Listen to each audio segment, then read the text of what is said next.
నమస్తే, welcome to J news. ఇప్పుడు headlines చూద్దాం. వైసీపీ 4వ జాబితా విడుదల. 4 సిట్టింగ్ ఎమ్మెల్యేలు అవుట్. అయోధ్య రాముడి చెంతకు చేరనున్న సిరిసిల్ల బంగారు చీర.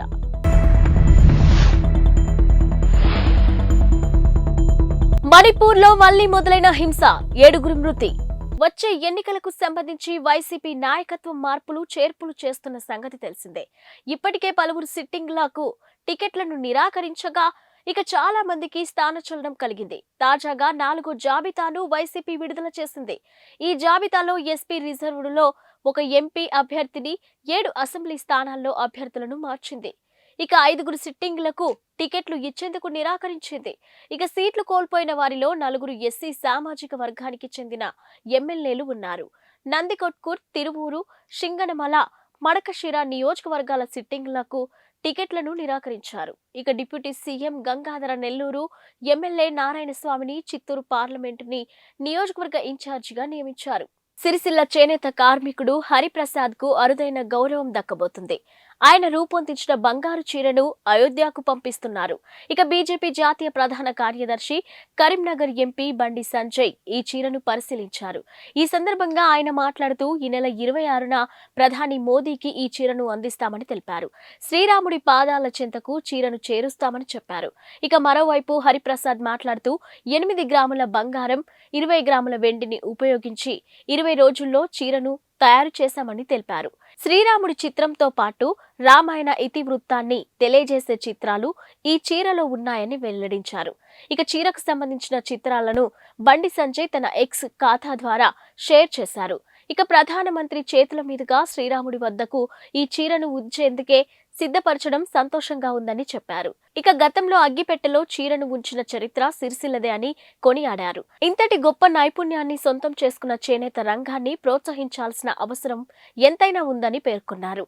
ఇక చేనేత కార్మికులను ఆదుకునేందుకు తన వంతు కృషి చేస్తానని హామీ ఇచ్చారు. గత కొన్ని రోజులుగా ప్రశాంతంగా ఉన్న మణిపూర్లో హింస మళ్లీ మొదలైంది. ఇక బిష్ణుపూర్ జిల్లాలోని గురువారం మరో 4 హత్యకు గురయ్యారు.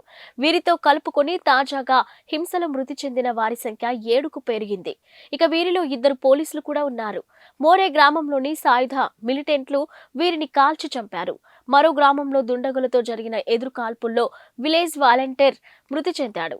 ఇక రిజర్వేషన్లో విషయంలోని కుకీలు, మొయిటీలకు మధ్య తలెత్తిన అల్లర్లతో అల్లకల్లోలంగా మారిన మణిపూర్ ఇటీవల జరిగిన ఘర్షణలో 175 మందికి పైగా ప్రాణాలు కోల్పోయారు. వందలాది మంది గాయపడ్డారు. ఆ తర్వాత కొన్ని రోజుల పాటు ప్రశాంతంగా ఉన్న రాష్ట్రంలో మళ్లీ తిరిగి ఘర్షణలు మొదలయ్యాయి. ఇక తాజాగా గత 48 గంటల్లో 7 ప్రాణాలు కోల్పోవడం తీవ్రతకు అద్దం పడుతుంది. ఇక తాజా ఘర్షణల నేపథ్యంలో ప్రజలు భయాభయంగా బ్రతుకుతున్నారు. బ్యాక్టీరియా ఇన్ఫెక్షన్లు, సూపర్ బగ్ల చికిత్సలో ఉపయోగిస్తున్న సాధారణ ఔషధాల సామర్థ్యాన్ని యాంటీబయోటిక్స్ దెబ్బతీస్తున్నాయనే ఆధారాలు పెరిగిపోతున్న నేపథ్యంలో కేంద్ర ఆరోగ్య మంత్రిత్వ శాఖ గురువారం కీలక ఆదేశాలు జారీ చేసింది. ఇకపై వైద్యులు, ఫార్మాసిస్టులు ఔషధాలను జాగ్రత్తగా వినియోగించాలని, ఇక ప్రిస్క్రిప్షన్ను, మార్గదర్శకాలను తప్పనిసరిగా పాటించాలని కేంద్ర వైద్య సేవల డైరెక్టర్ జనరల్ అతుల్ గోయల్ స్పష్టం చేశారు. యాంటీబయాటిక్స్ ను సూచించేటప్పుడు అందుకు గల కారణం, సమర్థింపును తప్పనిసరిగా రాయాల్సి ఉంటుందని స్పష్టం చేశారు. ఇకపై ఈ విధానాన్ని తప్పనిసరిగా పాటించాలని సూచించారు. ఈ మేరకు మెడికల్ కాలేజీలు, all India pharmacist association, medical అసోసియేషన్ల వైద్యులకు వేర్వేరు లేఖల ద్వారా సమాచారం అందించారు. ఇక ప్రిస్క్రిప్షన్ లేకుండా యాంటీబయాటిక్స్ ను ఇవ్వొద్దని ఫార్మసిస్టులకు అతుల్ గోయల్ సూచించారు. ఈ మేరకు డ్రగ్స్ అండ్ కాస్మెటిక్స్ నియమాల షెడ్యూల్లోని H1 నిబంధనలను ఫార్మసిస్టులు అమలు చేయాలని కోరారు. ఇక చెల్లుబాటు అయ్యే ప్రిస్క్రిప్షన్లపై మాత్రమే యాంటీబయాటిక్లను విక్రయించాలని గుర్తు చేశారు. ప్రపంచవ్యాప్తంగా ప్రజా ఆరోగ్యానికి పొంచి ఉన్న ముప్పుల్లో యాంటీ మైక్రోబయల్ రెసిస్టెన్స్ ఒకటని ఇక DGHS ఈ సందర్భంగా పేర్కొంది. కాగా 2019లో ప్రపంచవ్యాప్తంగా 1.27 మిలియన్ల మరణాలకు బ్యాక్టీరియా AMR ప్రత్యక్ష కారణమైందని అంచనాగా ఉంది. అన్నపూర్ణ సినిమా వివాదంపై నటి నయనతార క్షమాపణలు చెప్పారు. ఈ సినిమా హిందువుల మనోభావాలను దెబ్బతీసే విధంగా ఉందంటూ తీవ్రమైన విమర్శలు వ్యక్తమవుతున్న నేపథ్యంలో ఇన్స్టాగ్రామ్ వేదికగా ఆమె స్పందించారు. తనకు తన సినిమా బృందానికి ఎవరి మనోభావాలను దెబ్బతీయాలనే ఉద్దేశం లేదని వివరణ ఇచ్చారు. ఓం చిహ్నం జై శ్రీరామ్ నినాదంతో కూడిన క్షమాపణ లేఖను నయనతార షేర్ చేశారు. ఇక సానుకూల సందేశాన్ని అందించేందుకు తాము చేసిన ప్రయత్నం అనుకోని రీతిలో ఇతరులకు బాధ కలిగించి ఉండవచ్చని ఆమె వ్యాఖ్యానించారు.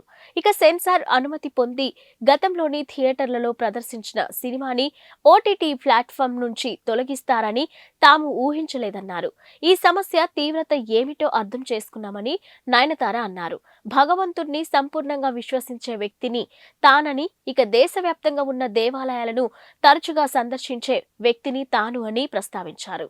ఇక అన్నపూర్ణ సినిమా ద్వారా ఎవరి మనోభావాలకైనా బాధ కలిగించి ఉంటే హృదయపూర్వకంగా క్షమాపణలు చెప్తున్నానని నయనతార అన్నారు. ఎన్నికల్లో ఓటర్లను ఆకర్షించడమే లక్ష్యంగా రాజకీయ పార్టీలు గుప్పిస్తున్న హామీలపై దేశవ్యాప్తంగా చర్చ జరుగుతుంది.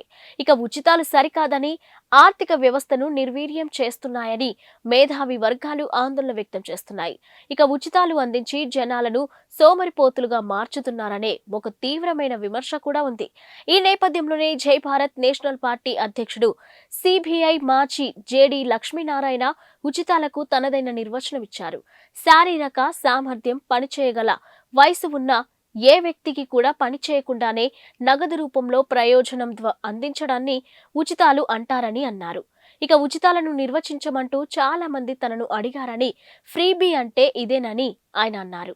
ఈ మేరకు గురువారం ఆయన ఎక్స్ వేదికగా స్పందించారు. యావత్ దేశం 1000 కళ్లతో ఎదురు చూస్తున్న అయోధ్య ప్రాణ ప్రతిష్ఠ కార్యక్రమానికి ముందు గురువారం కీలక ఘట్టం మొదలైంది.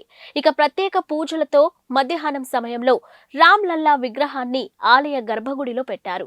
22న జరగనున్న ప్రాణ ప్రతిష్ఠ వరకు బాలరాముడు విశేష పూజలు అందుకోనున్నాడు.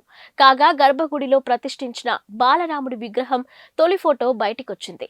ఇక విగ్రహం ముఖాన్ని పరదాతో కప్పి ఉంచినప్పటికీ మిగతా రూపు కనిపించింది. నిలబడిన ఆకారంలో 5 ఏళ్ల పిల్లవాడిగా అయోధ్య రామయ్య కనిపించాడు. నల్లరాతితో 51 అంగుళాల ఎత్తుతో తయారు చేసిన ఈ విగ్రహాన్ని మైసూరుకు చెందిన కళాకారుడు అరుణ్ యోగిరాజు చెక్కాడు. కాగా జనవరి 22న ప్రాణ ప్రతిష్ఠ కార్యక్రమం జరగనుంది.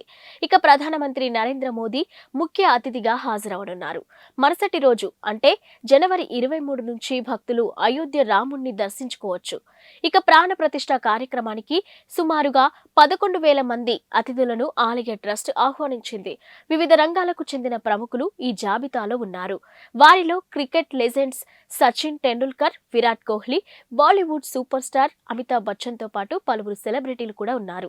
ఏపీ కాంగ్రెస్ చీఫ్ షర్మిల తనయుడి ఎంగేజ్మెంట్ ఫంక్షన్ హైదరాబాద్ లోని గోల్కొండ రిసార్ట్స్ లోని ఘనంగా జరిగింది. ఈ కార్యక్రమానికి వివిధ రంగాలకు చెందిన ప్రముఖులు హాజరయ్యారు. ఇక జనసేన పార్టీ అధ్యక్షుడు పవన్ కళ్యాణ్ కూడా ఈ నిశ్చితార్థ వేడుకకు విచ్చేశారు. త్వరలో ఒక్కటి కాబోతున్న రాజారెడ్డి, అట్లూరి ప్రియలకు పవన్ కళ్యాణ్ శుభాకాంక్షలు తెలియజేశారు. ఇక షర్మిల బ్రదర్ అనిల్, రాజారెడ్డి, అట్లూరి ప్రియలతో కలిసి పవన్ ఫోటోలకు ఫోజులిచ్చారు. కాగా పవన్ రాకతో గోల్కొండ రిసార్ట్స్ లోని కోలాహలం నెలకొంది. ఏపీ సీఎం జగన్ తన సోదరి షర్మిల కుమారుడి నిశ్చితార్థ వేడుకకు సతీ సమేతంగా హాజరయ్యారు. ఇక షర్మిల కుమారుడు రాజారెడ్డి, అట్లూరి ప్రియల నిశ్చితార్థం వేడుక హైదరాబాద్ లోని గండిపేటలో గోల్కొండ రిసార్ట్స్ లోని ఘనంగా జరిగింది. ఈ కార్యక్రమానికి సీఎం జగన్, వైఎస్ భారతి విచ్చేశారు. ఈ సందర్భంగా వారికి షర్మిల ఆత్మీయ స్వాగతం పలికారు. ఇక నిశ్చితార్థ వేడుక జరుపుకుంటున్న మేనల్లుడు రాజారెడ్డిని సీఎం జగన్ ఆప్యాయంగా హత్తుకున్నారు. ఇక రాజారెడ్డికి, అట్లూరి ప్రియకు శుభాకాంక్షలు తెలియజేశారు. ఆమె తల్లిదండ్రులకు అభివాదం చేశారు. ఈ వేడుకకు విచ్చేసిన తల్లి విజయమ్మతోనూ జగన్ ముచ్చటించారు. ఈ కార్యక్రమానికి వైసీపీ అగ్రనేత వైవి సుబ్బారెడ్డి కూడా విచ్చేశారు. గుజరాత్ లో విషాద ఘటన చోటు చేసుకుంది. పిక్నిక్ కు వెళ్లిన 16 మంది విద్యార్థులు ఇటీవల టీచర్లు నీట మునిగి ప్రాణాలు కోల్పోయారు. వడోదరాలోని హరిణి సరస్సులో ఈ దుర్ఘటన జరిగింది. వడోదరాకు చెందిన ఓ ప్రైవేటు పాఠశాల తమ విద్యార్థులను హరిణి సరస్సు వద్దకు విహారయాత్రకు తీసుకెళ్లింది. ఇక విద్యార్థులు సరస్సులో విహరించేందుకు ఓ పడవ ఎక్కారు. వారితో పాటే ఉపాధ్యాయులు కూడా ఎక్కారు. పడవ సరస్సులో కొంత దూరం వెళ్లగానే తిరగబడింది. ఆ సమయంలో పడవలో 27 మంది ఉన్నారు. వారిలో 18 మంది మృత్యువాత పడ్డారు. ఇక ఈత రాకపోవడంతో నీట మునిగిపోయారు. కొందరిని బోటింగ్ సంస్థ సిబ్బంది కాపాడారు. ఈ ప్రమాదంపై కేసు నమోదు చేసుకున్న పోలీసులు దర్యాప్తు ప్రారంభించారు. సామర్థ్యానికి మించి పడవలో ఎక్కువ మందిని ఎక్కించడం వల్లే ఈ దుర్ఘటన జరిగింది ఉంటుందని భావిస్తున్నారు. కాగా పడవలోకి ఎక్కిన వారికి లైఫ్ జాకెట్లు కూడా లేవని తెలుస్తుంది. ఇవి ఇప్పటివరకున్న బులెటిన్ అప్డేట్స్. Keep watching.